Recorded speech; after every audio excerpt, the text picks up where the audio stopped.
লেকচারে আমরা গুণোত্তর ধারার পদের সমষ্টি সংক্রান্ত অঙ্ক করব। প্রথমে আসো আমরা ধারাটি দেখে নিই।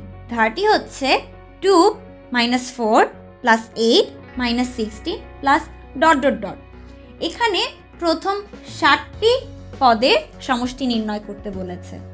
এখানে আমাদের প্রথম পদ a = 2 এবং সাধারণ অনুপাত r = -4/2, অর্থাৎ দ্বিতীয় পদ ভাগ প্রথম পদ আসবে -2। এখানে সাধারণ অনুপাতটি নেগেটিভ বা ঋণাত্মক। আমরা জানি এখানে সাধারণ অনুপাত r অবশ্যই একের চেয়ে ছোট।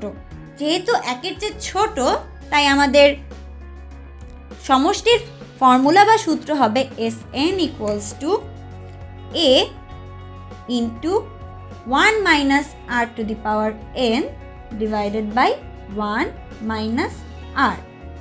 এখানে যদি আমরা মানগুলো বসিয়ে দিই তাহলে পাবো, আমাদের যেহেতু 60টি পদের সমষ্টি নির্ণয় করতে বলেছে, তাই S7 = হবে a এর মান হচ্ছে 2 × 1 - সাধারণ অনুপাত -2⁴n 7 / 1 - -2।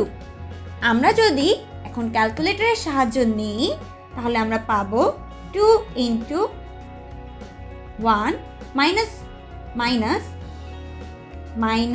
-2⁴7 ব্র্যাকেট ক্লোজ করতে হবে / 1 - -2 মানে 1 + 2, অর্থাৎ যোগফল আসছে 86।